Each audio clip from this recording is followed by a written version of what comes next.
My name is Pramod and my student ID is UB30109832.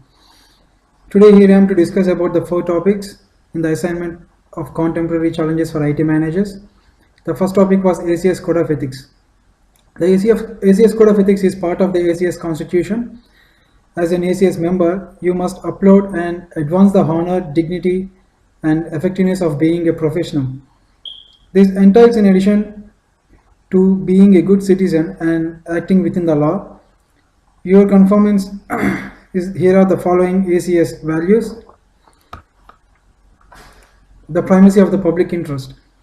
You will place the interest of the public above those of personal, business, or sectional interests.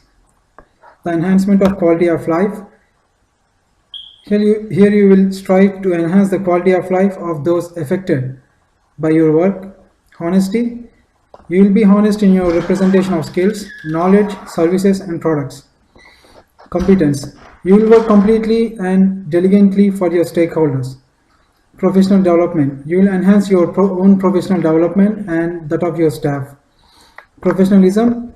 You will enhance the integrity of the ACS and the respect of its members for each other. In the context of the conflict between the values of the public interest, priority over other values, professional conduct for you as a practitioner is designed to guide you agree ethics. It applies to all ACS members regardless of their role or specific area of expertise in the ICT sector. Here we are elaborating the above list which I have mentioned.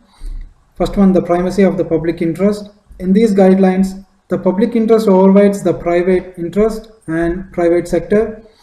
All disputes must be resolved in favor of the public interest.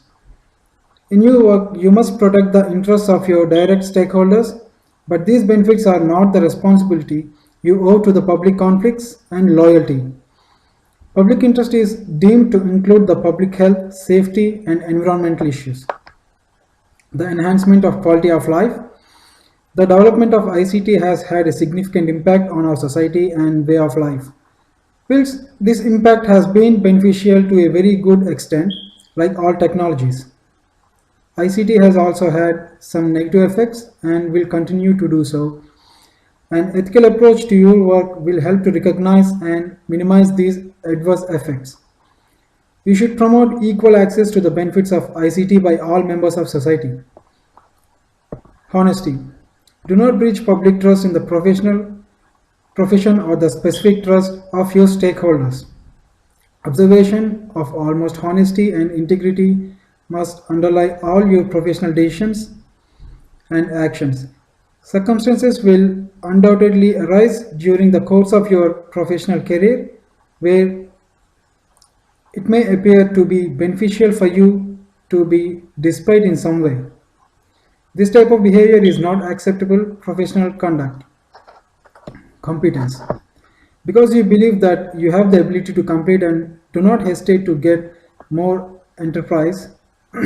more expertise from qualified persons who agreed that the best type of work.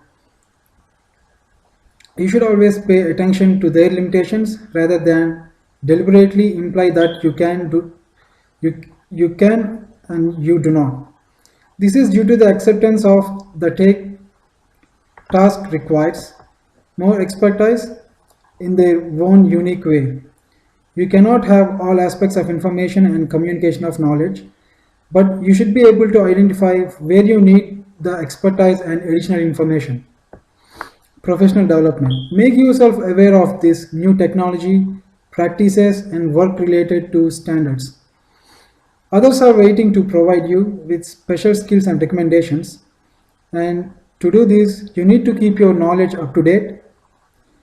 You should encourage your employees and colleagues to do the same. Take steps to ensure that your hard-earned knowledge and experience, and so that the recipient not only improve efficiency, they are now becoming interested in improving their skills and take no more responsibilities past. Professionalism. ICT industry is relatively new and is characterized by rapid change. This is not possibility of developing for many years and get their own standards and regulations. In the ACS works to educate the public about the industry of information, technology and communication. It is essential that members maintain professional standards and improve the image of the industry to improve, especially in the workplace. All people should be treated with dignity and respect for rights. Discrimination is not professionalism, professional behavior is a form of harassment. As we all know, ACS can help solve moral dilemmas. It also provides for appropriate action, including the informant. If you find an ACS member engaged in supporting behavior contrary to ethics,